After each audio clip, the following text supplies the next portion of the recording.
baby. The rematch. Stafford versus Goff. Rams versus Lions. Why was this game not on prime time? Come on, NFL schedule makers. Everyone wants to see this matchup nationally televised. It's bad, but oh well. We're going to enjoy it here in LA. Week 15, an important game for both teams and their playoff hopes. How are the Rams going to win this game and clinch a playoff spot? Me and Mark, we'll talk about that next on this Keys to Victory episode here on the Rams Up Podcast Network.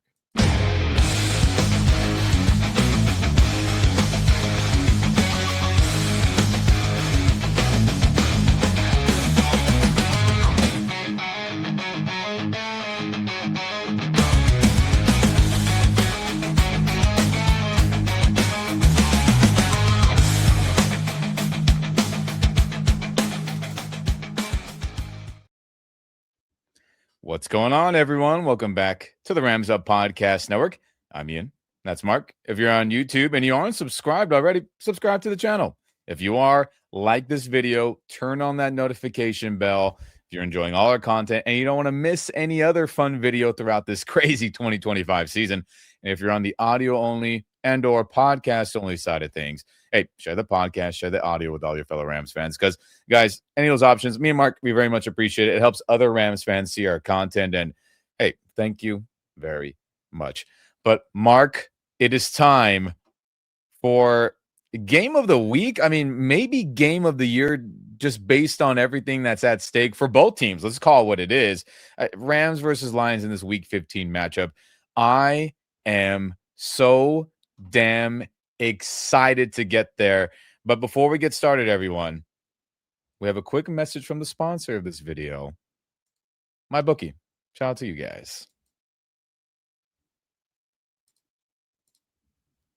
Yeah, that's right. MyBookie sponsoring us. Use that promo code RAMSUP. Go to their website, MyBookie. Use that promo code. And I got to toot my own horn here. My bet of the week last week, Chargers money line came through thanks to that late interception. And this week, the Rams spread has creeped up, so I'm staying away from that game. I kind of like the Broncos getting 2.5 points at home against the Packers. It's going to be a low-scoring game. Yeah, Packers could pull it off, but the Broncos are on a roll, and I really like the Broncos to cover.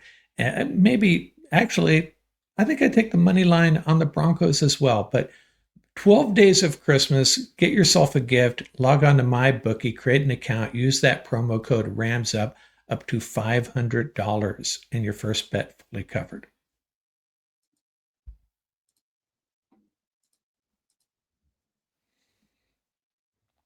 Thank you, MyBookie, for sponsoring this video, as I was ultra excited to get this video kicked off, as you could tell at the beginning of this.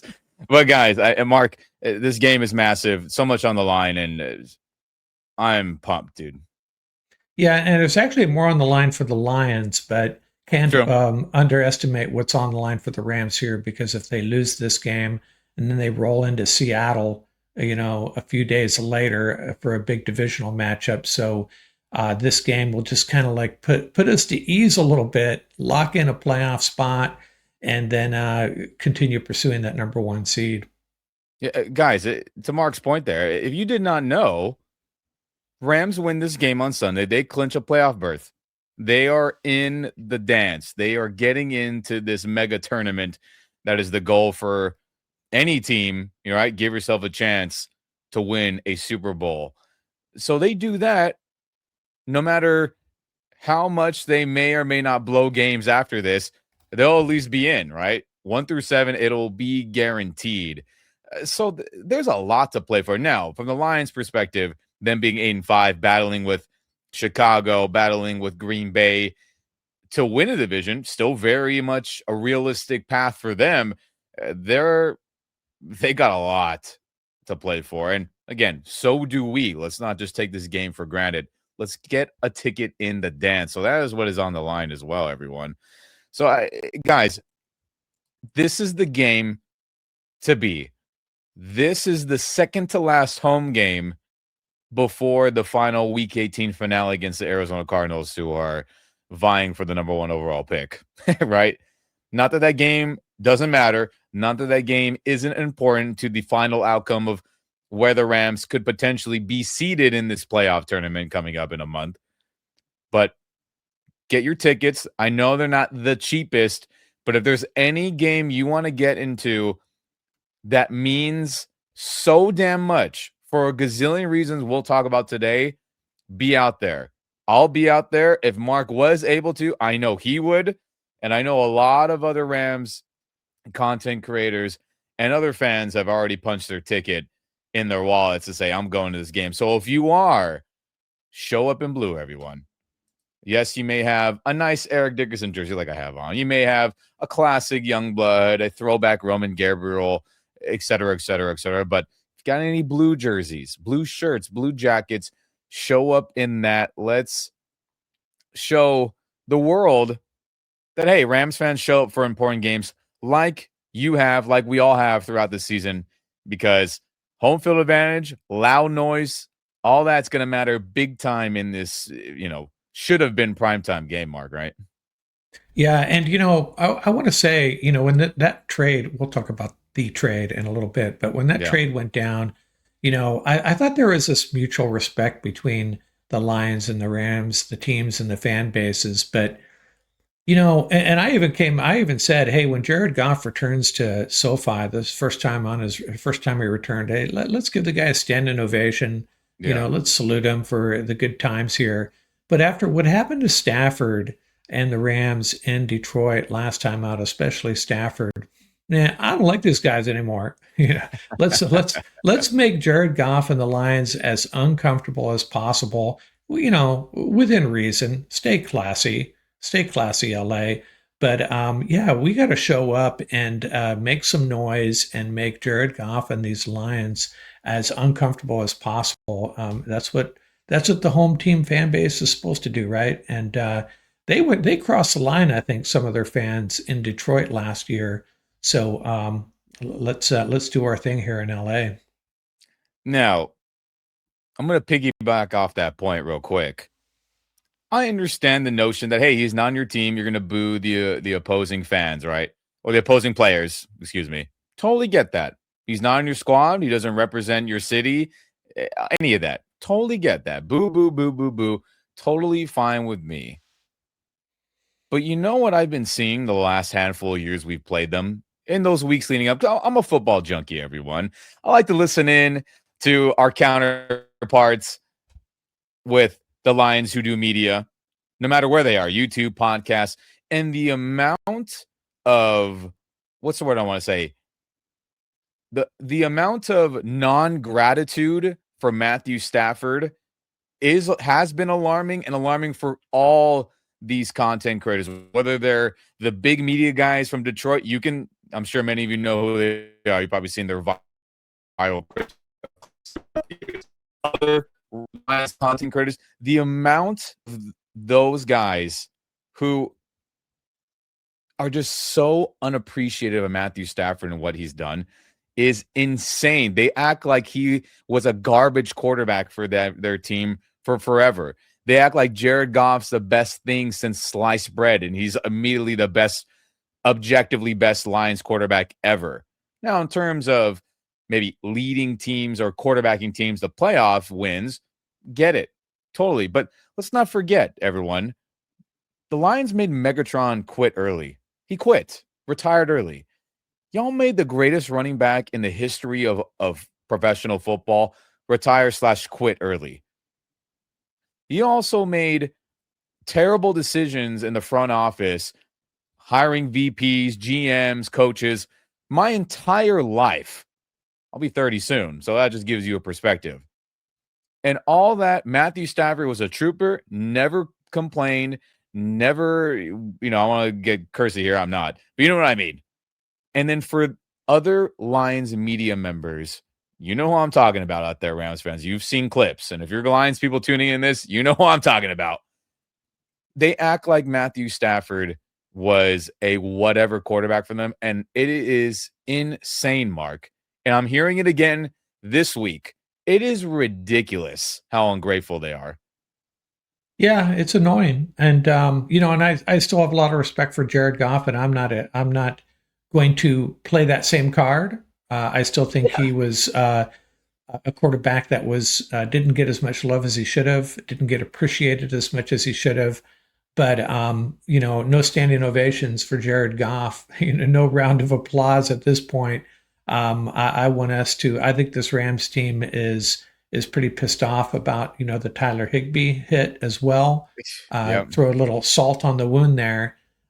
So yeah, it's going to be interesting. This is a little bit of a under the radar rivalry that has been brewing here, and Rams need to get a win against these guys really bad, and I will thoroughly enjoy it if it happens.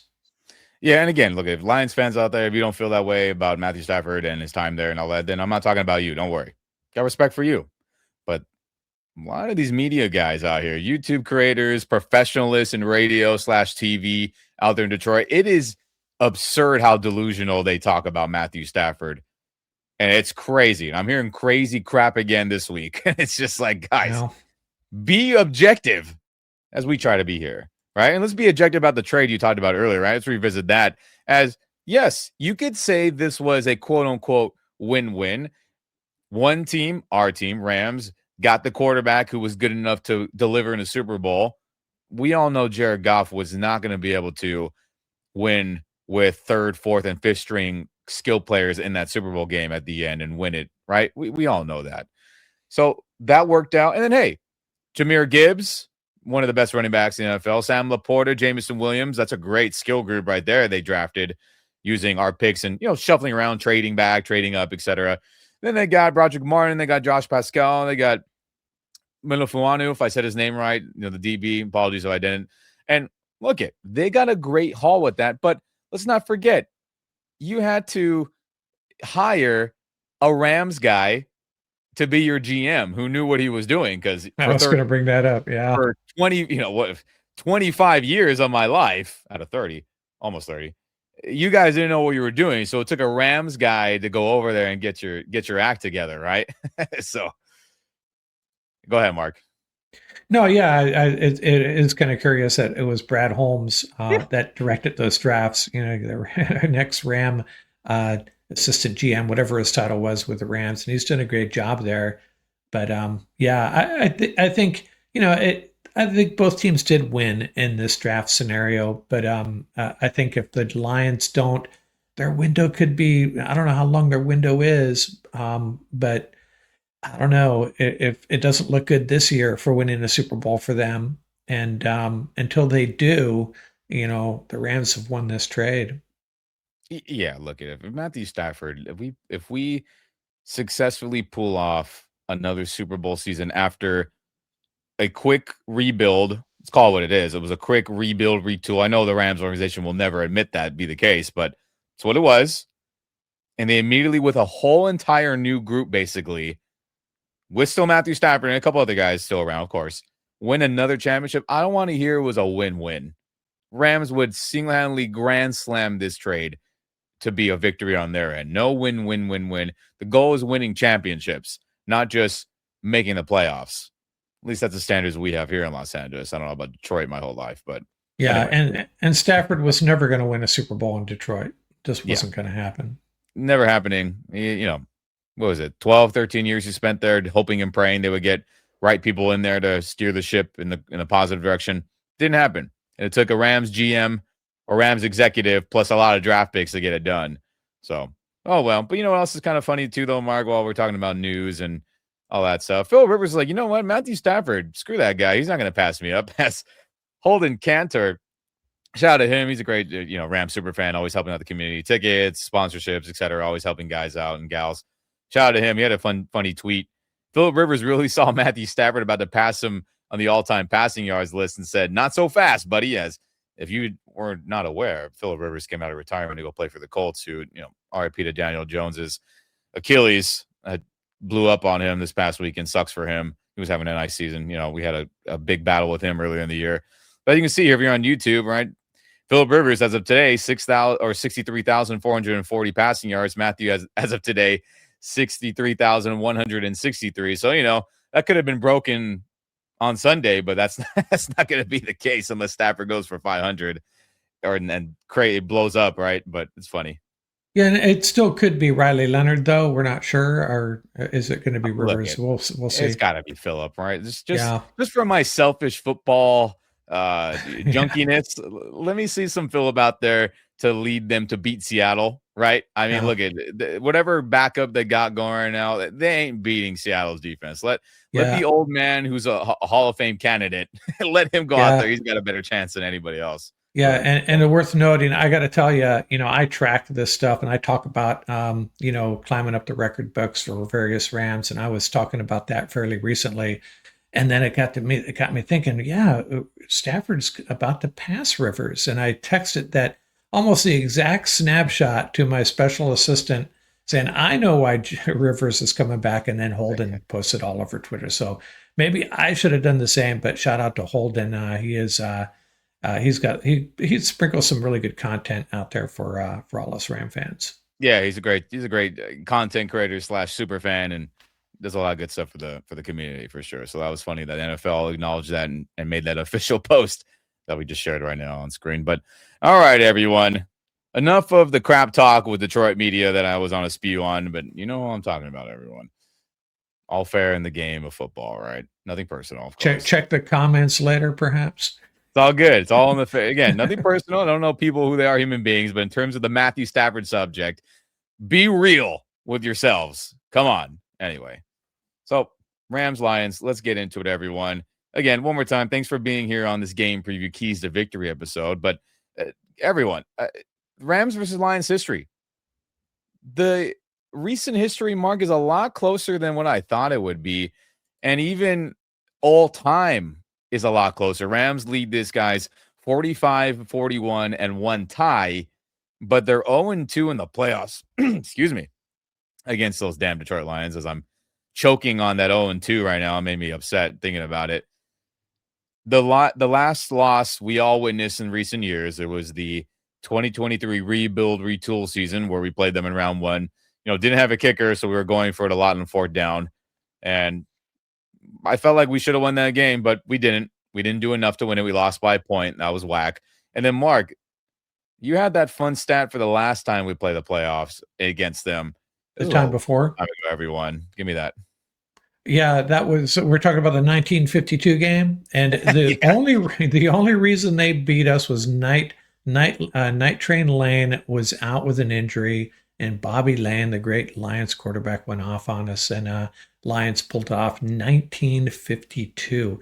It's crazy that these two teams haven't played more. Oh, I guess maybe it's not crazy given that the Lions haven't made a lot of playoff appearances over the years. So, just two appearances in 1952. Wow, got to go way back. Yeah, 52 in 2023. And to your point about why haven't they faced off, the Barry Sanders years, they were good enough. We weren't as good, obviously. Oh. St. Louis era was a disaster other than the short, Kurt Warner, early Mark Bulger years, right? And then after that, disaster for both squads. So you think about it, makes sense. But again, Rams only having a 4-game lead, which is surprising. But those Bobby Lane days, I guess, got us way back when there was only a few teams in the National Football League at that time. But hey, everyone, I mean, how about the last 5 games like we alluded to? So we'll start with 2016, which was, LA Rams 2.0, the kickoff season coming back to the Coliseum. They had that shootout where they lost 31-28. That was one of Goff's and the offense's few games that year that were any good. 2018, that was a Super Bowl season. Matthew Stafford was obviously playing for them, and Aaron Donald sacked them a couple times, and we just demolished them. Right? That was another year for all you Detroit media where Matthew Stafford was the only reason why you won any games at all. All right, just had to throw that in there. 2021, the year of the quarterback switch. That is the first year Stafford was a Ram, first year Goff was a Lion. That game was at home where it was close for a while. Remember that, Mark? They were like, a 1 or 2 win team, and we were, riding high 9, 10 around that, or hovering around that. And it was like, why is this game close? But of course, the new rivalry that was building then, but we won. They either started, they had a successful onside kick in that game. I don't know if it is at the start of the game or start of the second half or right after. I don't remember exactly, but I remember that too. But hey, We won that game. And then the next two games that were not at SoFi, not in LA, they were in Detroit. We lost them. The playoff game in the rebuild retool year 2023, we lost that game by a point. We talked about it earlier where, I felt like we were better. I feel like that team could have competed and beaten the San Francisco 49ers to get to the Super Bowl. But woulda, coulda, shoulda. They didn't get it done. And then the week one game of 2024 last season where we faced them and went to overtime, Mark, where I felt like we had tons of times or chances to win that game, but we couldn't do it. As, again, first game of the year, the first Sunday night game where Stafford threw for a bunch of yards, had that INT, but had a touchdown. Remember, Puka got hurt early in that game as he was coming back from that knee issue he had in training camp, but re-aggravated it and missed time. Jared didn't play particularly well. He had a touchdown INT. We held him in check. Jameson Williams got us on a big play. That was one of the final games. Cooper Kupp looked elite, in my opinion. Kyron ran the ball, had a lot of attempts, but, didn't create a lot of on the ground as they were good rush defense. And then David Montgomery just killed us in overtime, which was killer to watch that unfold. Remember, ran it the whole way to a touchdown. That was deflating, man. Yeah, that looked like a really tired defense at that point. And it was a harbinger of things to come for our run defense, I think. That continued to be a problem. Yeah, and for anyone out there who forgets, that was Jared Verse's first game, and that was Jared Verse's game with a sack, first time with a sack on Jared Goff. The only two first-round draft picks in the LA Rams 2.0 era. Isn't that crazy to think about, by the way, as well? Jared Goff, Jared Verse, and that's all unfolded. And that's, to this day, it's still the case, as we haven't picked in the first since the two Jareds, as I'm sure that'll change this upcoming year. Thanks, Atlanta. Thank you very much. Anyway, just have to throw that in there too. But all right, everyone, there's that Rams and Lions history. But how is this Lions team doing this season? Battling through injuries, and we'll talk about those. But overall, Mark, if you look, and everyone here, this is a damn good football team, right? They have the stinker in week one against Green Bay. They lose pretty convincingly. Then they go on a nice win streak. Then they have a Kansas City loss where they get beat out there in Arrowhead. Tough place to play. I get it. Kansas City is, a dynasty at that time still. Then, one of the few games a couple of weeks later where J.J. McCarthy looks any good, right? That was one of the only times he looked legit. He had that, what was it, a fourth down or third down ceiling pass, like back shoulder. That was a good game to watch. I remember that. They lost that one, right? A couple weeks later, they have the stinker on offense against Philly. Philly just completely, bamboozles their offense. Jared and the whole offense just look awful. Then they have a narrow victory against New York. They lose on Thanksgiving recently to the Packers. And then their most recent game, they smashed Dallas, who, again, whose defense isn't good, in my opinion. Yes, Kenny Clark and Leonard Williams, not Leonard Williams, excuse me, Quinnen Williams. Those additions have helped, but their pass defense ain't good. So they got aerated, and here they are, 8-5, Mark. Like, still have a great chance to win the North if they went out and things go their way with a couple other things. Good team, though. Yeah, their offense is still very explosive, and Jared Goff's having a good year. He's a good passer. I've always said that about Jared. He's one of the best passers of the football in the National Football League, and he's really lethal when he gets on a roll. And the defense, as you mentioned, has been it's off. It's not what it used to be, and that's why I think they're giving up a lot of points. They lost their safety, Brian Branch, really good player. Yeah. To just complicate things. So. We could be looking at a high-scoring game. Yeah, we definitely can. So, I mean, you're talking about the roster. Guys, let's get into this roster. How about the Lions' best players who are available, right? We'll get into some injury issues that are going on with them right now. But let's pull up their depth chart and who will be out there more than likely against us on Sunday. So, as you see here, if you're on YouTube, you see a red dot next to a Lions player's name. They've been a Pro Bowler before. You see a green dot next to their name. They've been an All-Pro before. You see a blue dot. That means they've been a Ram before in their career. So remember that if you're watching on YouTube and as we go through each unit here. So the offense. Jared Goff, the former Ram, who was kicked to the curb, many people like to say, and sent away because he was not good enough, but good enough for Detroit. as he was a Pro Bowler with us, has been a Pro Bowler with Detroit. And let's be honest, though, Mark, he is one of their best players right now. He has been. He's been a good player. He was a good player for us, too. But he wasn't playing well in 2020. It was recorded for everyone who forgot out there. Jordan Rodriguez of The Athletic, who was our team reporter at the time, who was now doing, bigger national stories. Shout out to her, always doing good stuff and still does for us. She reported that he was horrible that whole season, not just in games, but in practice. It came out later that he was not good, not just in games, but in practice, which led to his trade away. But again, he's been a good player for us, and he's a good player for Detroit right now, which is no shock. If you're here on YouTube, you can read along with me his stats. 5th in passing yards right now with 3,334. He's tied for 2nd in the NFL with 26 passing touchdowns, only behind our 35 MVP quarterback, Matthew Stafford. Only 5 INTs. That's a great ratio. And his QBR is 16th right now. As again, he's had some clunkers and all that. But overall, Mark, and anyone Lions fan or Rams fan out there who just thinks Jared sucks, he doesn't. He is a Pro Bowl level quarterback. And he is playing good football right now, man. He is. Yeah, I've always said, and let me try to explain this, my position on Jared Goff. I think, his highlights, he's not flashy. He just drops back and makes nice, crisp passes. He doesn't extend plays. He doesn't make crazy plays with his legs. But when he fails spectacularly. He can look really bad. He can look so bad when he gets hit and gets stripped and fumbles. There's just something kind of clumsy and awkward about him. And I think a lot of fans across the country remember the whole Jared Goof thing. You get these images of him looking really bad in the pocket and making costly mistakes, fumbling the ball, bad passes. And that sticks with fans. But if you watch him like you and I did for however many years he was here with the Rams, you saw a guy that I think was unfairly maligned by fans across the country. He was a really good quarterback, and he had some shortcomings, obviously. He wasn't perfect, but I have a lot of respect for him. He's a dangerous quarterback. He is. And for anyone out there, one more time for you. When he was sent away, he led all players in turnovers at that point.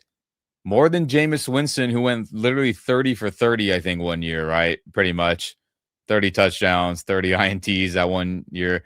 And it was just unacceptable how much he was fumbling and throwing INTs and then not making big plays on top of it. But hey, that ass kicking he got ego-wise, professionally, career-wise, all of that, revitalizing. He's been the best version of himself, which is a team that can take you into the playoffs. And we have yet to see if he can get you over the hump and get a Lombardi trophy, which is why the trade happened. But again, go ahead. I was just going to say, just go watch that Rams-Vikings game, whatever year that was, and the Rams-Chiefs game. Jared Goff, he looked incredible in those games. Yeah. Again, and he just regressed every year after that. And it got to a point where it was bad. And Rams said, we got to make a move. And good for him revitalizing his career there in Detroit. And he's one of their best players and one of the best QBs in the NFL right now. Just call it what it is, everyone. So there you go. And then, one of the players that the Rams draft picks helped the Lions acquire, Jahmyr Gibbs, who has been a Pro Bowler in his career. And he is easily one of their best players, Mark, but he splits time with David Montgomery, which is insane, and he's still balling out of control, right? He's my height, 5'9", 202, much faster, of course, and right now, only 187 carries, which is 16th in the NFL, as again, he splits time with Montgomery. Still has over 1,000 yards rushing. He has 1,062, which is 5th best in the NFL. He has 13 rushing touchdowns, which is 2nd right now, and he's averaging about 5.7 yards per carry. And then, Mark, I saw a stat recently. I couldn't find it again to at least highlight here on YouTube, but in a player's first 3 seasons, he already broke the all-time record for total touchdowns, non-quarterback. Yeah, and he's splitting time with David Montgomery. Isn't that? I think it was like 40 something, and he broke that already with another month of games to go. It's incredible. Incredible. He is amazing, Mark. I didn't mean to cut you off, but that stat blew my mind. No, that's all right. Yeah, he's one of those running backs that every time he touches the ball, you just kind of like panic a little bit. Yeah. So what's he going to do? He can go the distance, and he's going to be a big challenge in Montgomery. Like you already mentioned it, what he did to us in that overtime, and so it's a two-headed monster. But Gibbs is the real threat, just with his splash play, explosive play capability. Rams' run defense is going to have to be tip top for this game. Got to slow down the running game. Yeah, and it's just out of all the running backs we've played this season, this guy scares me the most Agreed. because he doesn't get a ton of opportunity, but every time he touches it, it's a house call waiting to happen.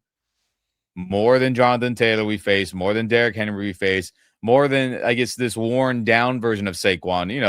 He hasn't been running as great. A lot of it's O-line stuff, but he just hasn't had that burst as I think we saw last year overall when he was, rushing for 2,000.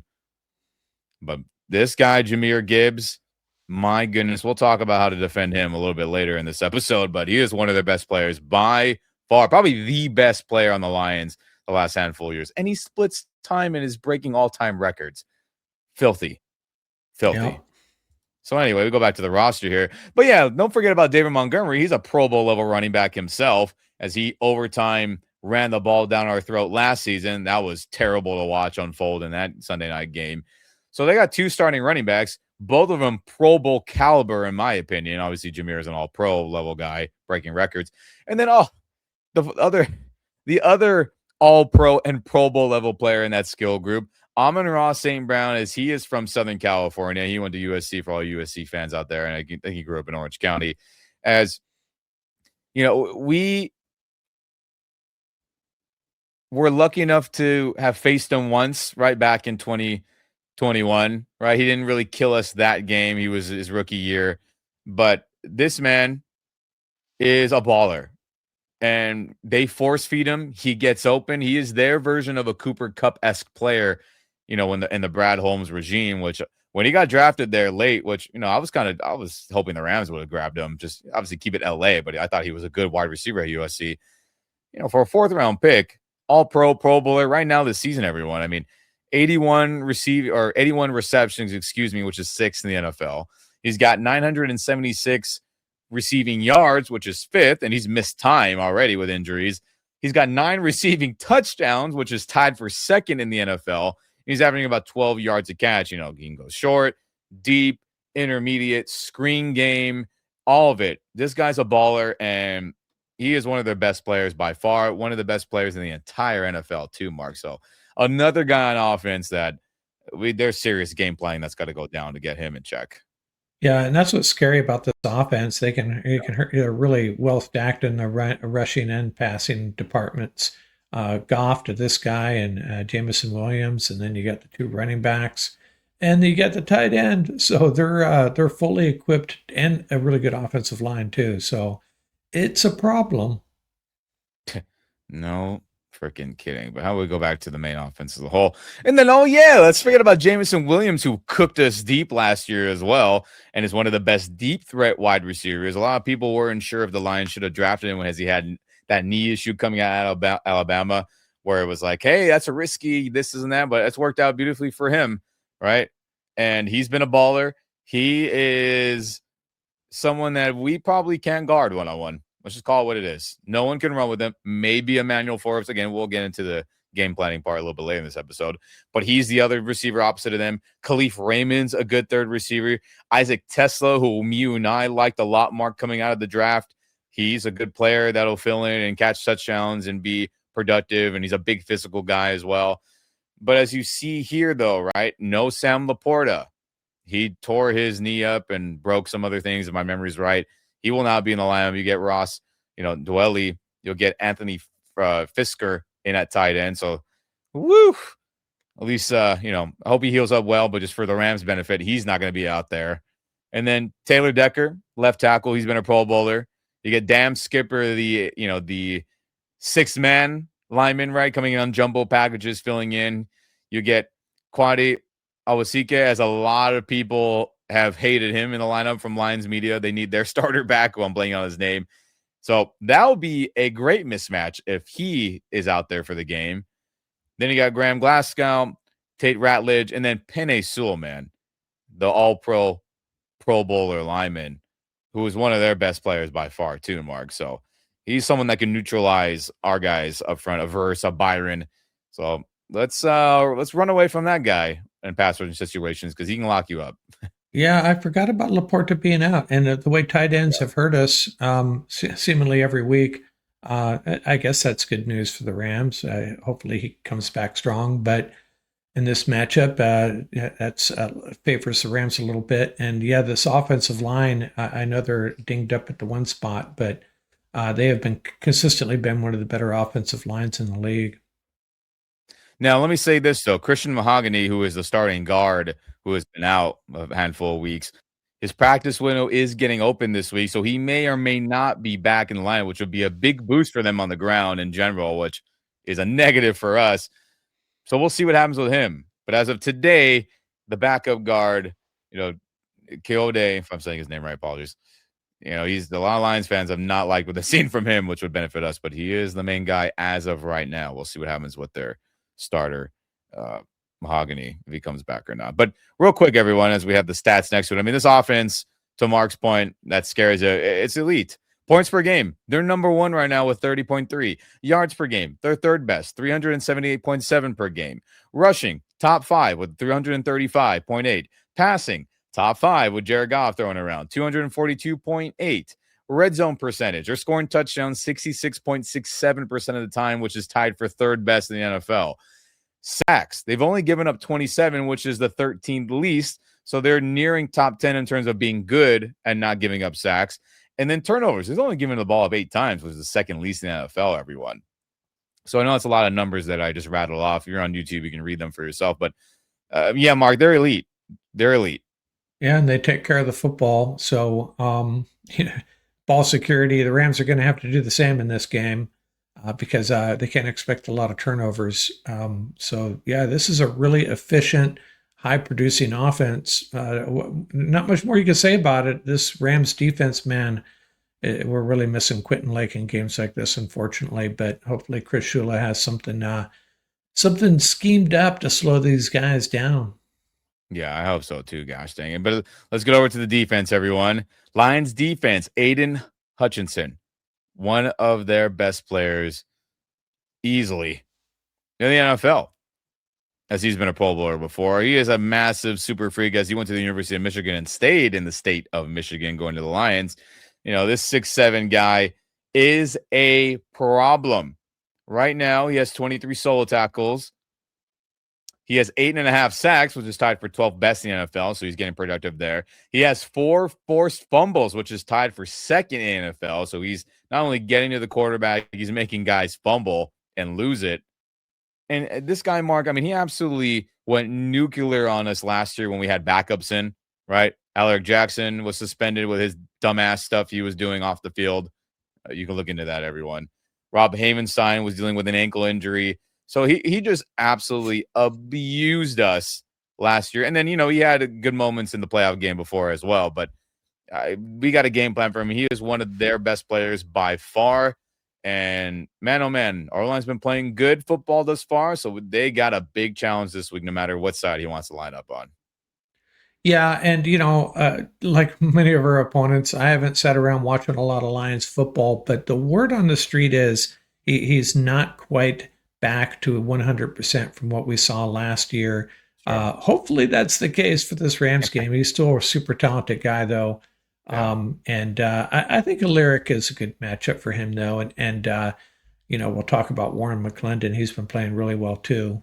Yes. So one of their best players, got to keep him in check. And he had a very gruesome injury last year, and it's a miracle he's coming back and, bordering on top 10 on sacks. He's a super freak, and we got to watch out for him. He's one of their best players by far. But all right, and you got Aliam McNeil, if I said his name right, apologies. You got DJ Reader. You got Al Quadin Muhammad to round out their 4-3 defense, everyone, real quick, as I mentioned that, as Dan Campbell likes to run the old school 4-3. for traditional D linemen with hands in the dirt, right? Not that we don't do that occasionally, but we like our outside linebackers to be standing up in a 3-4 scheme. So they're old school, right? Hand in the dirt. You're not seeing Aiden Hutchinson drop into coverage like our outside linebacker guys do. It's like, hey, defend the run, go get the quarterback. That's more a 4-3 style that they run. Then you got Alex Anzalone. He's one hell of a linebacker. You got Jack Campbell, who is one of their best players, in my opinion, in our opinion here on the channel thus far as well. And this guy, a big guy, 6'5", 246, coming out of Iowa. It always feels like there's Iowa tight ends, Iowa linebackers, Iowa defensive players are always pretty good. 67 solo tackles right now, everyone, which is 4th best in the NFL. He's got 5 sacks himself as an inside linebacker. That's pretty dang good. And he's got 3 forced fumbles, which is tied for 5th best in the NFL. So this guy is a missile. You watch him on film, he is flying to the football. He is stuffing the run. He is getting sent on blitzes, getting to the quarterback, causing pressure. He's making guys fumble. I mean, this may be a player many people aren't familiar with. He is one of their best players, Mark, and he is somebody that, hey, Kyron, hold on to that damn football when you're running near him, please. Hey, everyone, O-line, be ready for him to come on a timely blitz on a big 3rd down or a 2nd down or any down, truthfully. He is that type of guy, and we got a game plan for him. And this is somebody that, until I started watching film on them, I knew who he was and knew he was good, but he's one of their best. And damn, we got to watch out. Yeah, he's just an old school 3-down linebacker that can do it all. And, paired up with Anzalone, they're a pretty good pair back there. Yeah, pretty good linebacker duo for sure. As we go back to the depth chart here and see who's out there. And then you got Derek Barnes at the slot corner. You got Rocky Sin slated in for an injured Terrion Arnold, their high draft pick, as he tore up his leg and broke stuff. He's on injured reserve. Sucks for him. You got Daniel Thomas in for Brian Branch, who tore his Achilles this past couple weeks, or this week, I think, this past game. That sucks for him. He'll be out.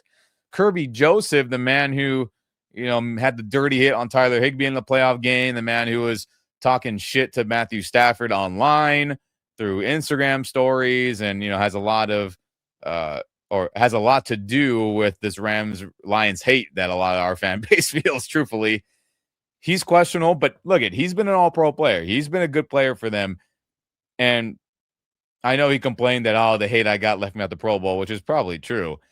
He is one of their players that you got to watch out for, but he's not the same this year, Mark. He's dealing with injuries. He's dealt with, people say, like chronic knee issues, that sounds familiar with our guys, right? A la Gurley, a la Terrell Lewis and others. So we'll see how good he'll be out there if he even plays, right? He's missed time this year.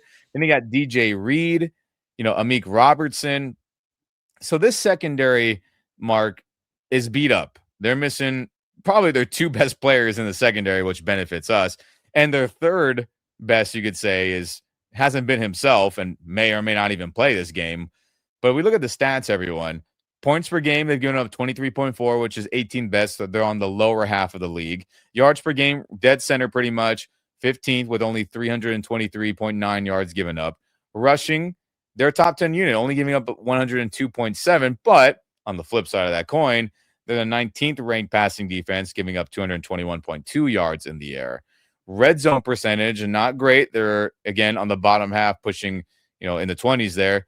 23rd, because they've given up 60.98% touchdowns every time an opponent is down there.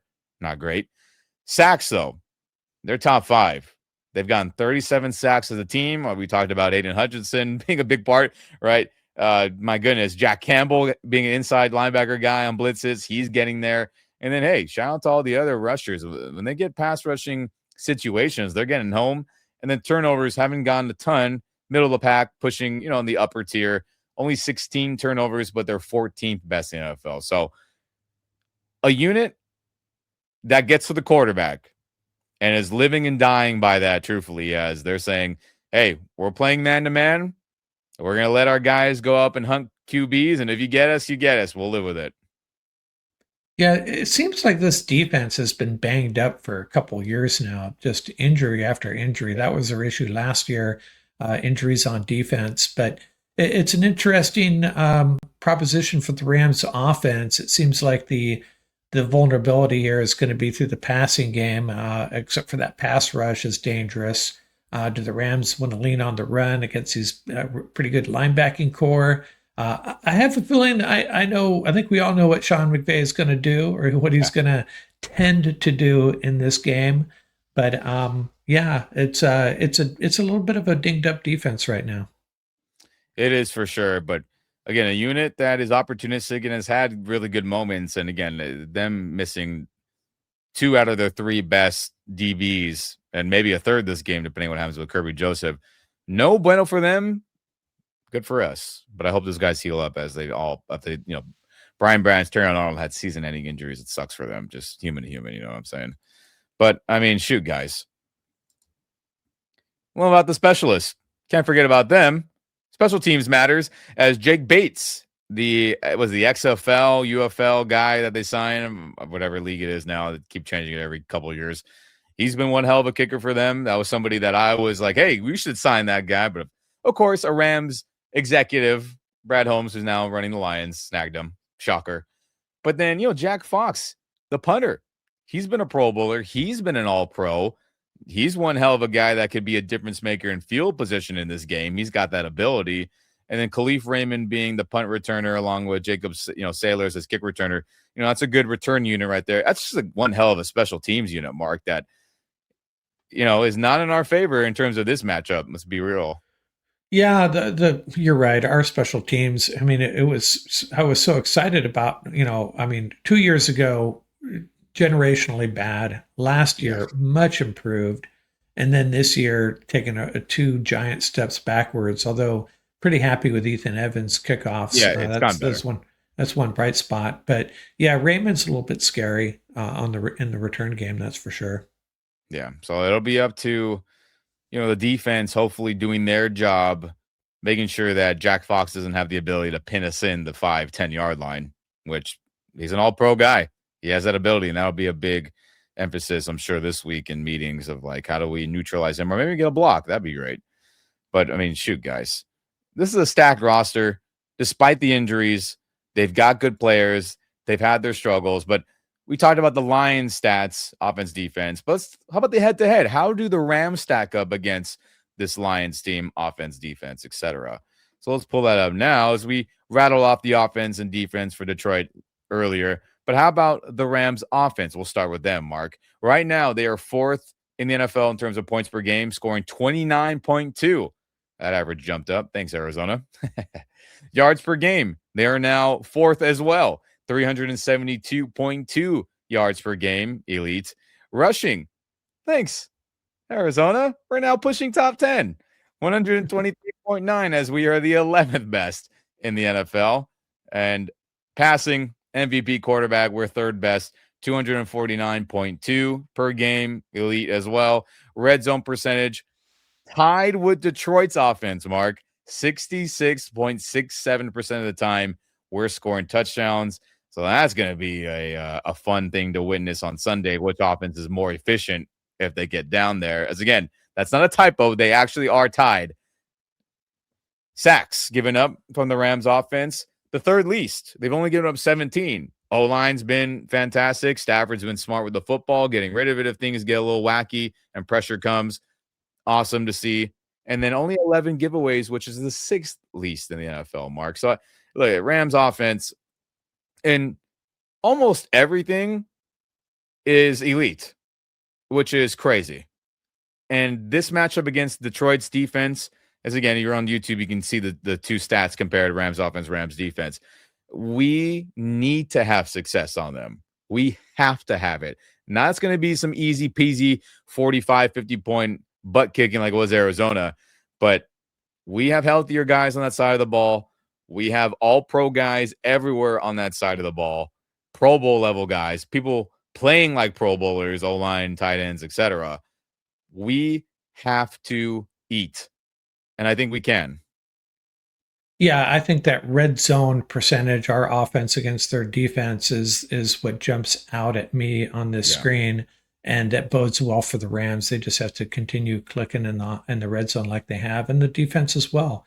And worth noting, you talk about the Rams offense. My special assistant sent me this stat. The Rams offensive line has not allowed more than one sack in 9 consecutive games, the Jeez. longest active streak in the NFL, and 3 more games than the next closest team. So yeah, their offensive line has, and in the run game, man, with the 13 personnel, man, it's a beautiful thing to watch, isn't it? And With Blake Corum and Kyron. I'm saying, while we're on that subject, I mean, shout out to Warren McClendon, dude. The guy has been elite. Wyatt Miller put up a stat earlier today on Twitter. I should have grabbed it. That's my fault to share today, but you can find it. You're on my account. Follow me, Rams Up Ian. You'll find me pretty fast. I mean, guys, the dude is right now in terms of, let me pull this up exactly so I don't misquote it. In terms of pressure rate allowed, he has the least. In terms of sack rate allowed, he also has the least. So not only has he just been a good right tackle, you could say, he has been the best offensive tackle in general, right or left, every game he's played. It is insane how good he's playing. He is literally playing at an all-pro level right now. It's just, thank God this front office, this scouting department, the free agency, or the, what's what I want to say, the rookie free agency scouting department, right? When guys go undrafted and they want to, sign them to the team because they got to get so many undrafted guys in, et cetera, et cetera. All those guys. And Warren McClendon wasn't undrafted. He got drafted. But my point is, for them to consistently find absolute ballers that are not premium draft picks, rounds 1 through 3, is insane. And again, one more time, everyone, Warren McClendon is the best offensive tackle right now. He's given up the least pressures and he's given up the least sacks. And again, find Wyatt Miller, who works for the Rams. You can find my Twitter. You can see the graph where he is in the right-hand corner all by himself. So he has a lot to do with this too, Mark. And again, like we pointed out earlier against Aiden Hutchinson, we're going to have to see what happens. And to the Rob Havenstein conundrum, former St. Louis Ram, one of the last with Jake McQuaid, you can't yank Warren McClendon and put Rob Havenstein back in. You can't. If he's playing at an all-pro level and the stats are backing it up for Warren McClendon, you can't yank him. So it sucks for Rob. It sucks that, he's an all-time Ram, Super Bowl champion, one of the best O-linemen in Rams history for how long he's played and how good he's played. You can't yank Warren McClendon, and hopefully Warren plays good in this game, Mark. Long story short.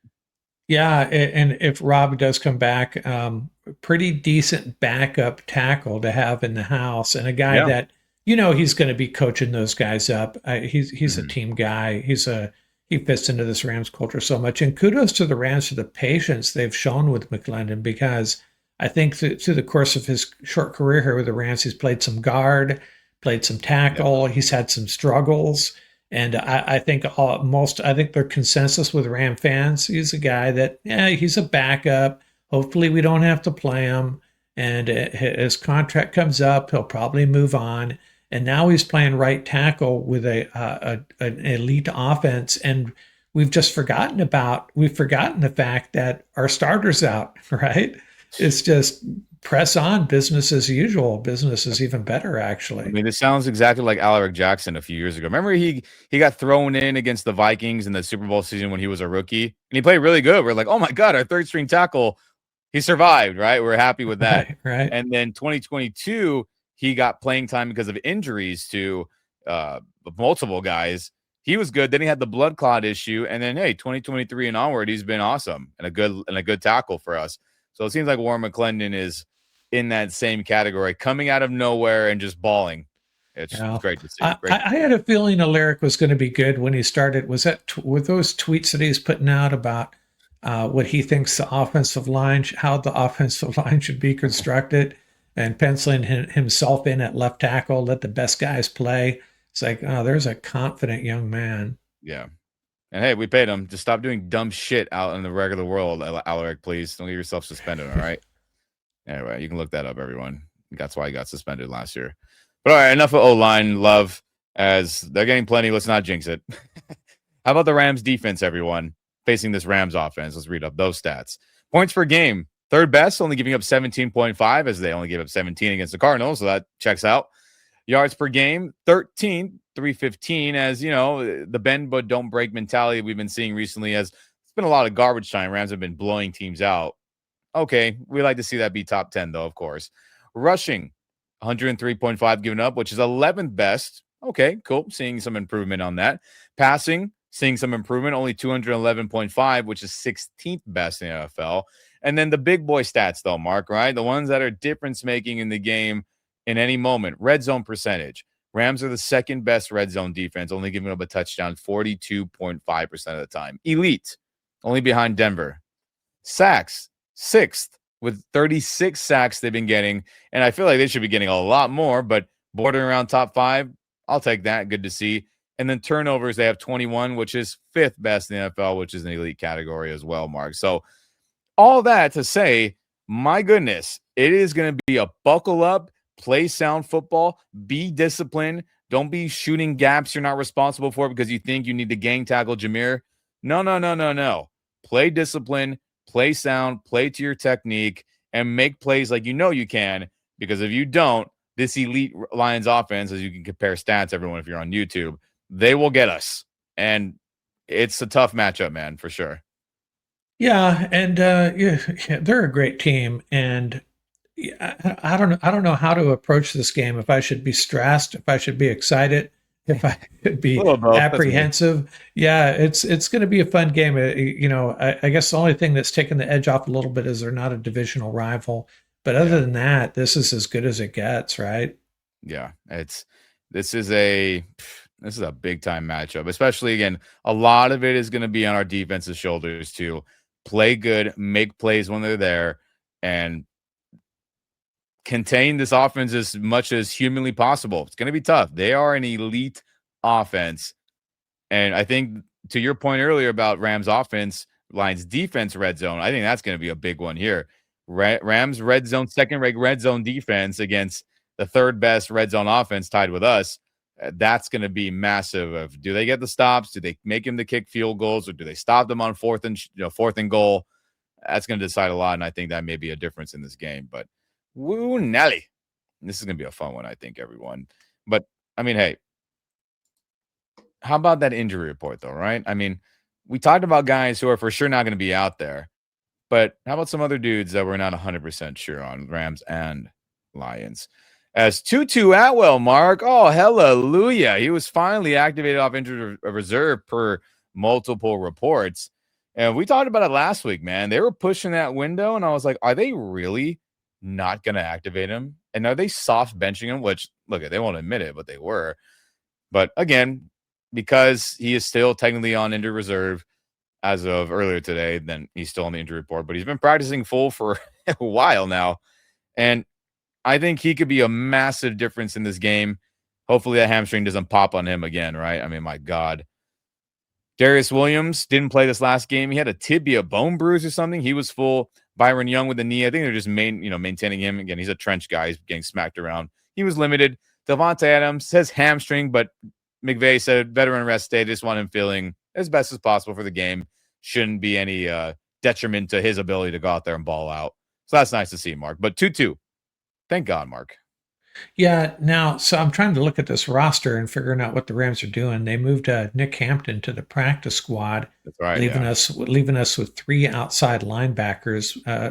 I know Desjuan Johnson can kind of play a 5 technique, and yeah, well, I mean they have him out there though, Mark. Like, because he did some of that against the Cardinals, and they were like, yeah, we'll keep your D end, D tackle positioning, and then we'll flex him out. Which he did in preseason too, and he's doing a good job.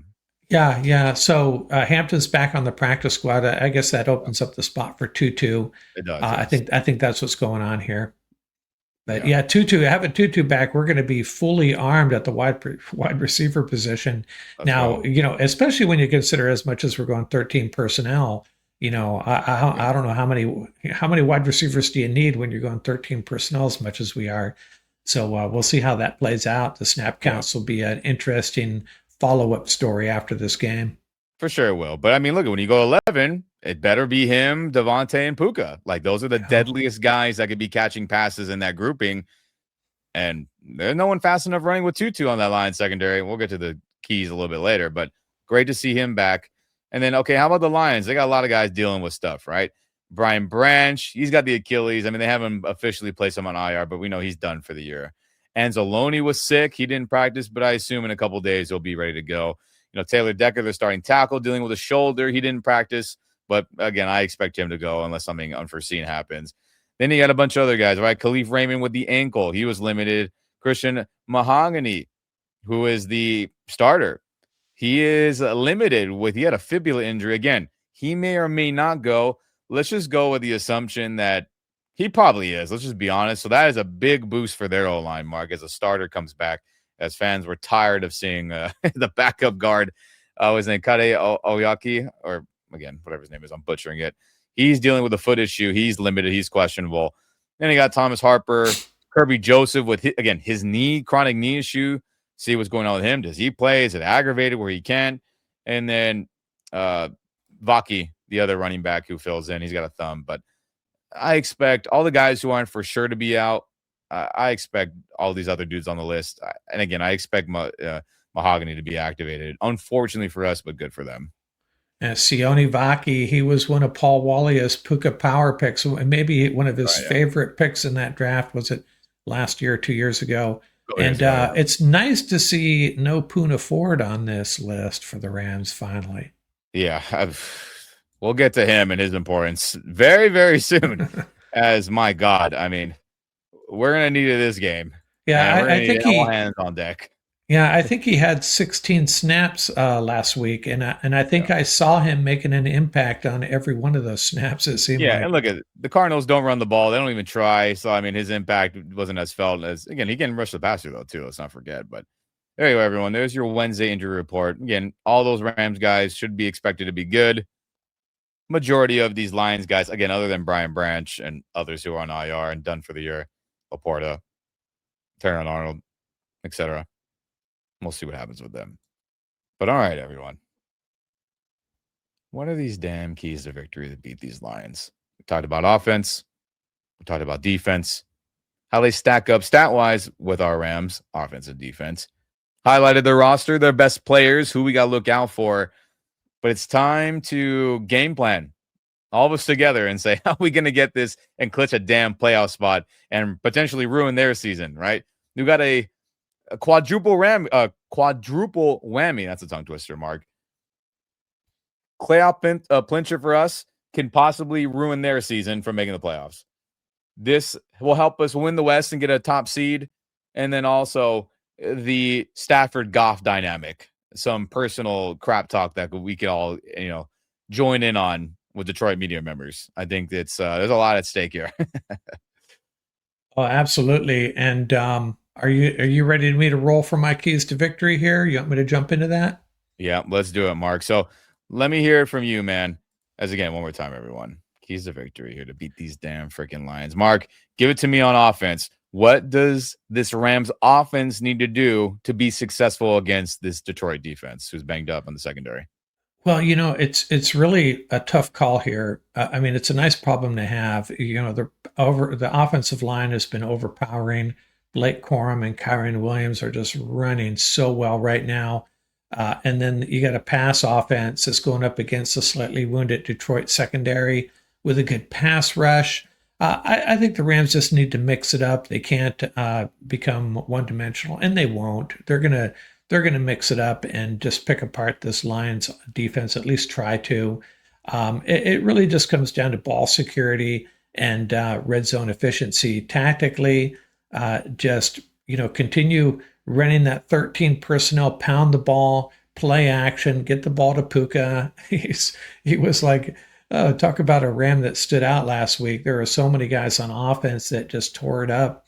There's a lot of ways this Rams offense can beat this Lions defense. They got to use all the tools in their toolbox, mix it up, and just continue doing what they've been doing. I mean, no doubt. I agree with everything you said. And guys, everyone, for me, it's going to be pretty dang simple. The Lions love to play man-to-man coverage. Can this O-line for the Rams hold up? Because look at, they're going to be blitzing. They're going to be playing cover zero. They're going to be like cover one, different types, blitzing, non-blitzing, etc. And can Puka, can Devontae, can a healthy Tutu and this passing unit take advantage of backups who are filling in? Again, Rocky Sin and others, I wouldn't consider them backup level players like they're Joe Schmoes. They've been starters and played good football in their careers. But again, they're no Terrion Owen, they're no Brian Branch, they're no healthy Kirby Joseph. So we got to take advantage of it. Now, this is in contrast to my normal mentality of run the damn football and Sean McVay, let's avoid the Sean McVay special where we're just abandoning the run. But I think pass opportunities are going to be there. But I think, hey, let's make them defend this 13 personnel, right? Can Anzalone, can Campbell run around and play good zone coverage, or can they man-to-man with Ferguson, Davis Allen, Colby, who's been on fire catching touchdowns recently? And I just think, can the passing game, 11, 12, 13 personnel, can it be consistently successful and attack the weak spots when they are there? Because, again, man-to-man opportunities are going to be abundant. And heavy personnel, they still like to send blitzing and play different versions of cover one, cover two. And, of course, that's not all they do, everyone. But that's going to be it. Because, look, they're going to make a point of emphasis to not let Blake Corum and Kyron Williams run the ball well on us. And, again, let's give them credit, though. They've done a good job in years past against us stuffing the run. They have. We've scored some rushing touchdowns, of course. But in terms of total yards for a game, they've done a good job against us. And I suspect just the way Dan Campbell and that coaching staff's philosophy is like, hey, we don't want 100 and something yards got on us, and then the passing game can just feast off of that. They're going to say, all right, Matthew, you're just got the Hall of Fame MVP it on us. That's the only way we're going to allow you to win. So can we be balanced? And then when those one-on-one opportunities are there, can Puka and Devontae, 2-2 in the tight ends, can they win those? Because just say they have an off day and they don't, we're playing into their hand there on offense, or our offense versus their defense, Mark. No bueno. Yeah, and I'm waiting for that one game. I talked about it in my Rams Up rehash. Terrence Ferguson, 13 personnel, getting lots of action in the blocking game, game. But that could be, to use the word harbinger twice in one podcast, that could be a harbinger of, he could break out one game, right? He could break out where he's getting snaps in the offense. He's kind of an afterthought, though, but he could be a really dangerous weapon in a game like this. He's the tight end in 11 personnel. I don't mean to cut you off, but he's the passing tight end in 11. So he's going to get opportunities. A bigger body guy on on corners who are smaller than him. Like, there's going to be chances where Stafford can toss it up. Like, he's made crazy catches, right? I mean, the times he's been targeted. So he's going to have his opportunities. So again, all these one-on-one opportunities that everyone's going to get a chance to cook, they got to hit them and they got to catch him. Stafford's got to be accurate, because if we do that, we're going to score points on this defense, in my opinion, and we're going to put up a lot. But if we don't hit those, then we can look back of missed opportunity there. Oh, Stafford whiffed on this. Oh, Puka, Devontae, or whoever should have caught that. Wasn't going to be, let's not go down that rabbit hole. Execute. And I think they're going to be successful against this Lions defense. Yeah, but all right, it's just weird talking about Ferguson when I think he's still stuck on 5 catches, and it's just driving me crazy that that we're still there, because it looks like he's got the talent. It just, maybe Stafford just doesn't have the confidence in him. Who knows? Not yet. I mean, he'll earn that as time goes on and as his career extends into his Rams tenure. So come on, Rams offense, get the job done. We know you can do it against this beat up, secondary of the Lions. But Mark, again, back to you. Keys to victory on defense. How is this Rams defense going to stop this Lions elite offense? I mean, damn, there's a lot to do. What are you saying? Well, to be frank, I don't think they are. I think the Lions are going to move the ball down the field for the most part. We, hopefully we can force some punts, handful of punts through the course of this game. I think it's unrealistic to expect us to shut down this Lions offense. It really comes down to red zone. Hey, let's give them the ball in the 25. I'm being facetious. Can Can you score? Kick a field goal. Please kick the field goals. Hold them to the field goals. They're going to move the ball up and down the field quite frequently, I think. It's just too good of an offense to expect this defense as well as they've been playing. And we've seen this defense stumble, a little bit. We saw it happen against the Panthers. We saw it happen at that opening. The Cardinal drive, the first Cardinal drive, like a special assistant was saying, you know what? They practiced all week long for their first 7 plays, and then after that, they were screwed. So maybe the defense was. We can't blame the defense too much for that, but they're going to be up against it against this offense. Just it comes down to the red zone, force some field goals. If you can force, 2 or 3 field goals rather than touchdowns, and just a couple punts, sprinkle in some punts, maybe even a 3 and out. Is that possible? And we come away with a win because we're going to put up our points. I agree with all that. And everyone, my keys to victory, there's multiple layers to this. Number 1, sell out to stop Jahmyr Gibbs and Montgomery in the run game. And especially if they get their starting guard back, they're going to be way more equipped to run the ball at us. They just are. Poona Ford, no injury designation. This needs to be his best game as a Ram thus far. It has to be. And that whole front, Kobe, Braden, Tyler, Jared, Josiah, Byron, Dejuan filling in, and whoever else I'm blanking on right now in the front that gets serious playing time. They have to take serious responsibility for not only being physical, but for being gap discipline.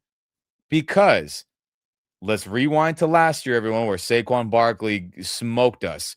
Jahmyr Gibbs is that type of runner this season, and he has been. But really this season, he's insane, breaking long runs and finding a crease and that being it.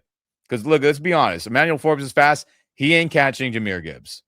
It's not happening. And being gap sound is, hey, I'm controlling my gap, or Rams like to do gap and a half sometimes as well, or majority of the time, depending on what's getting called. But we can't have a situation like the Saquon Barkley games last year, Mark, everyone, where, look at Jared versus one of a player in that playoff game. I saw it on film. I saw it in the game, and he admitted it after that he left his responsible gap to say, I'm going to help gang tackle Barkley. And then Barkley jump cutted literally to the gap he left and had that last long touchdown in the snowy playoff game, which was the difference between winning and losing. That cannot be the case this time, because Jahmyr will cut back and do the exact same thing. They have to be physical, of course, but they have to be gap disciplined. Control your gap. Be responsible for that area. Dominate that area of the field. Because if you try to play hero ball, that dude number 0 will absolutely take it to the house on us and embarrass us and at SoFi. No doubt about it. Now, on the flip side to Montgomery, same rules apply. We see him jump cut, make cuts, cutbacks, and he run it to the house. He may not be as fast as Jahmyr, but the same rules apply, man. They have to be physical and they have to be gap discipline, Mark, or we're screwed. Let's just call it what it is. We are screwed on that side.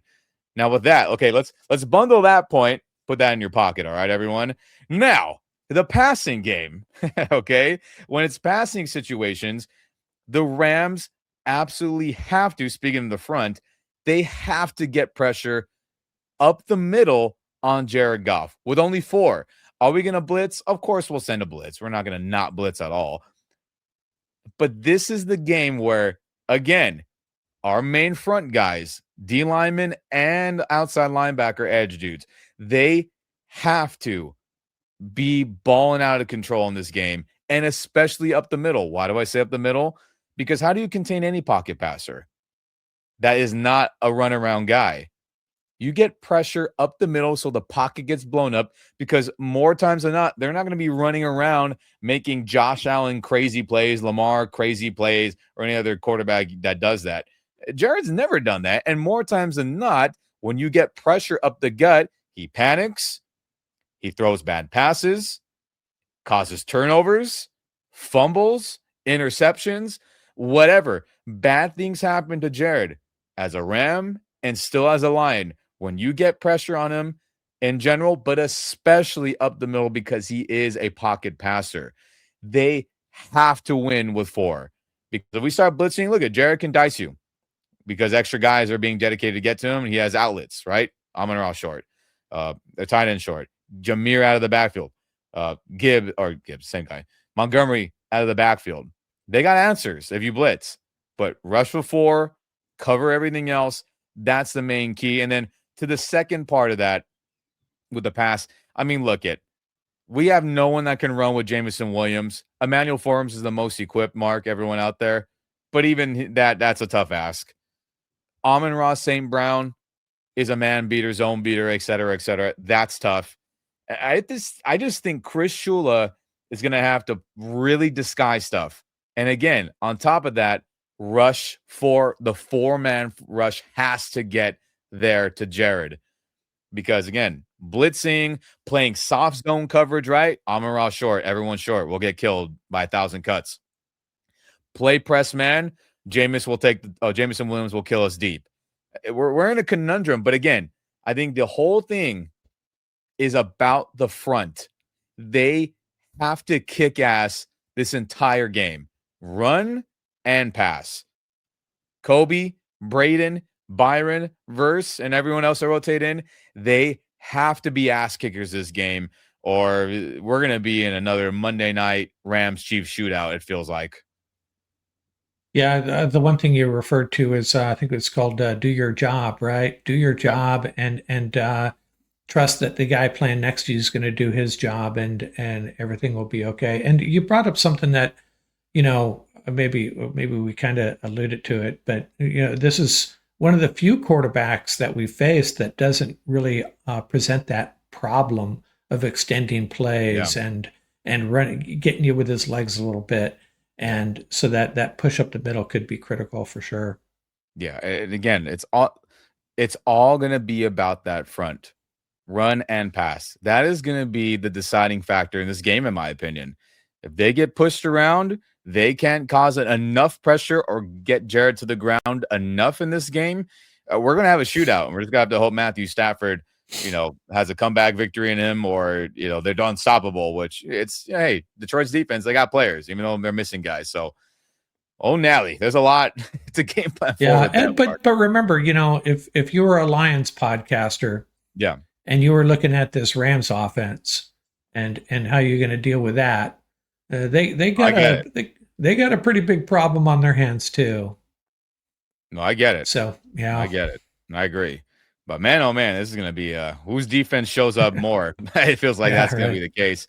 But I mean, shoot, everyone. Of course, we know the special teams, right, Mark? Please, Mevis, make your kicks. Ethan Evans, continue to punt well. Kick coverage, continue to be progressively getting better.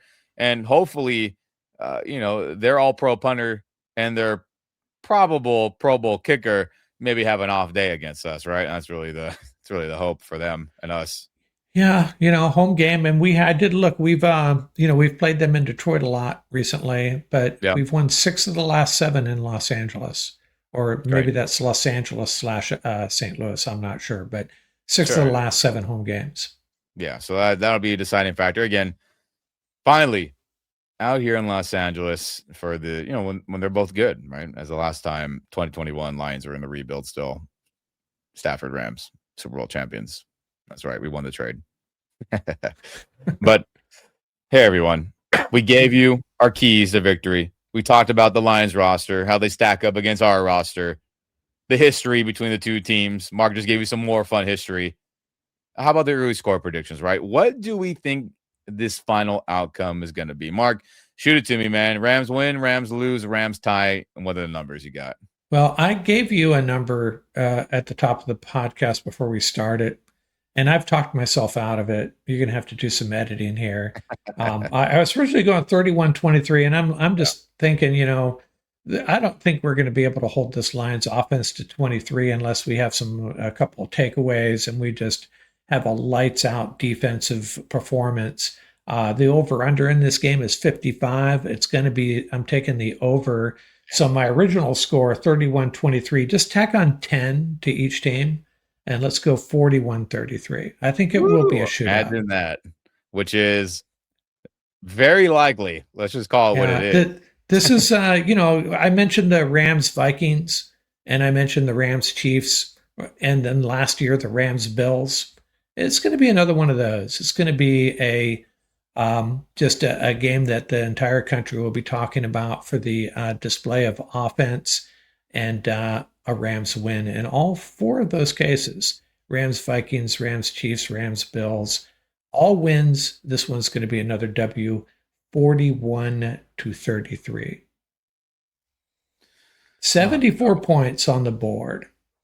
I hope I'm wrong. I'm hoping we can hold this team to less than that. But I have a lot of respect for this offense. So I think you talked me up 10 points on the lines there with your how we're going to stop them. So hey man, this isn't just my opinion, just willy nilly. Watch some film. The stats back it up. I mean, they're an elite group, man. And it's going to be a challenge for our defense, who has been ass kickers many weeks, other than a couple here and there.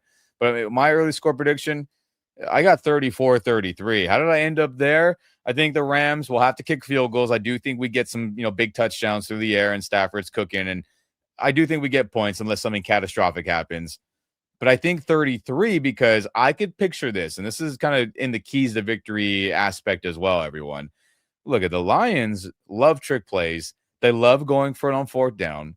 And I have a feeling it's going to be a nail biter this entire game. And maybe, just maybe, there's a moment where either we're down, we score a late touchdown, they match it, but instead of kicking it to go to overtime, they try to go for two and win it. Or there's another moment where they try to go for two because analytics say so, or all that nonsense you're seeing now. And that's where we end up, instead of maybe a 34 going into OT, maybe Rams, hopefully would win it then. I could see it maybe being a 1 or 2 point victory because Dan Campbell, the madman, going for it on fourth, calling 2-point conversions. And look I fully expect trick plays this game. I fully expect multiple fourth down attempts by them on offense. I fully expect a 2-point conversion, which is why I end up with the score. So I think we're getting a wild one for sure. And I hope defense does not allow 30 or more points and allows closer to the average of 17. But again, like we've talked about a gazillion times already. So I could be wrong, and I haven't watched a ton of Lions football, but I have seen them a handful of times, and I feel like every trick play that I've seen has backfired on them. Hasn't gone well. I could be wrong on that. That's true, but they're going to attempt it. Right.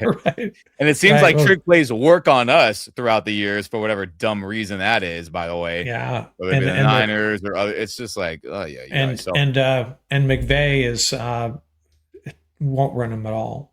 Won't run trick plays. I think he's one other than maybe some Johnny Hecker stuff that might have been in the Jeff Fisher. That never worked.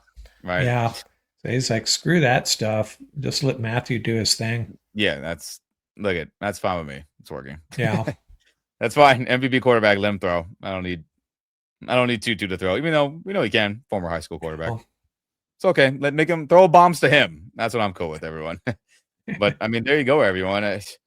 Guys, I mean, this game is massive, massive, massive. This game in a loss could lead to a nightmare, doomsday, red alert, whatever you want to call it, for the Rams, right? Because then Seattle is, 3-4 days later, right? We play them on a Thursday, everyone. So Sunday's going to finish, and then Monday, Tuesday, Wednesday, and then Thursday's game time. So that's a quick turnaround for a primetime mega battle for first place in the West. That's on the line. Niners are right behind us. They still have a chance to win the West and be a 1 seed themselves, which is insane. So this game matters a ton for the Rams, is going to matter a ton for the Lions. They're battling for their playoff lives and the division. And they have to win the division, or they're probably not getting in the tournament, as again, Seattle and Niners are taking up the wild card spots. That the Jared Goff, Matthew Stafford beef that continues to go on with our fan base, Lions fan base, our media content creators, their media content creators. There's a lot, Mark, that is going to be great for our fan base or terrible come Sunday afternoon on for our fan base. I think both these quarterbacks have a giant chip on their shoulder when it comes to the opposition in this game. Yeah. I think the chip is larger in Matthew Stafford's case at this point. And I think he's a quarterback that if he's pumped and pissed off, I don't want to go against him. That's just how I feel about it. And another thing, you're talking about how important it is, and I hate to bring this up, but it's fact. If the Rams were to lose this game, they'd be one game up on the Lions, heading to Seattle, and so they would lose the head-to-head with a team that's chasing them for a potential wild card spot. So that is something you want to avoid. We just need to win this game outright and kind of put the Lions to sleep for the year, basically. Put this team in the dirt. Finish them. Again, they still can get in the tournament, but don't let them have that tiebreaker scenario over you that Mark just put out. Don't give up first place in the West and give up the number 1 seed to them. Don't let Matthew Stafford be 0-3 in the last 3 games, 1-4 all time again, or 1-3 all time, against his former team. Don't let that happen, Rams. And all this stuff of the insane amount of crap talk that's going to go on after this game, let's not let Lions fans own that over us for a week and beyond, right? All this is important. And man, I'm going to the game. Again, if Mark could, I know he would. We've talked about it. There's a ton of other Rams content creators who are going. There are tons of other super fans, Rams fans I've seen saying, yeah, we're going to this game. We want that home field advantage. And guys, if you go, show up in blue. Yes, you may have a nice Dickerson jersey, which is, I'm wearing a Dickerson one right now, white. You may have a nice classic Roman Gabriel, et cetera, et cetera. That day ain't the day to wear them. Show up in blue, wear a shirt, the jersey, whatever you got. I know many of you like the midnight. Shelve the midnight for this game. Show up in blue. Be the reason why we can negatively affect these Lions. Be the reason why we have a great chance of winning this game based on your presence at this game. It matters. People like to downplay it. Fans for other teams like, it's not that serious if you're there or not. That is a lie. The home crowd bringing serious energy, positive energy for the team. It matters, and we need it big time for this game. So show up in blue. I will see you there. I will be there early with family. And if you see me, say what's up. I'm down to talk. But man, Mark, I'm getting fired up at this game. This game's it's the last holy crap means a lot game in SoFi until depending on what happens week 18 with the Cardinals, right? This is the last time you're going to see a team that is also battling for something serious. But look, the Cardinals are done. We all know that. So this is it, everyone. If you're going to try to see a mega blockbuster game before the playoff tournament here in LA, this is it. Show up in blue. Yeah, and I'm so glad it's 125 and not prime time. I just feel much better about it during the day. Okay. And I think this is going to be a game that, everybody's going to be talking about afterwards. And it's mostly going to be about how the Rams pulled off a win in a crazy display of offense. That's my prediction. Yep. And Rams better win this damn game or I'll be in a pissy mood in the post-game reaction. You'll see my face. But I don't believe that'll be the case. I believe we'll get it done. The revenge of Matthew Stafford being disrespected by all you Lions content creators out there, professional or not. I hope Kelly Stafford's showing him some clips to get him motivated to throw and perform well against this team. Yeah, I'd like to see. I'd love to see Stafford get this team pumped up before the game. Me too. Gosh dang it, me too. But hey, everyone. I mean, thanks for tuning in on this fun episode, the Keys to Victory game preview episode of Rams versus Lions. And I mean, hey guys, if you're on YouTube, you aren't subscribed to the channel. Hey, subscribe to the channel if you're enjoying what you're seeing. If you are, so like this video. Turn on the notification bell so you don't miss any other fun video throughout this crazy 2025 season. And if you're on the audio only and or podcast only side of things, hey, share the podcast, share the audio with your fellow Rams fans. And me and Mark, we appreciate any of those options that helps other Rams fans see our content. And hey, thank you very much. But Mark, anything else before we get out of here?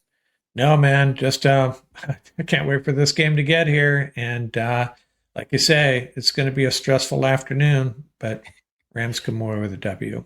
They Yeah, got I to. think so too. Gosh dang it. And remember, rep that blue and gold, rep it proud, rep it loud. And if you're at SoFi Stadium on Sunday, I'll see you there.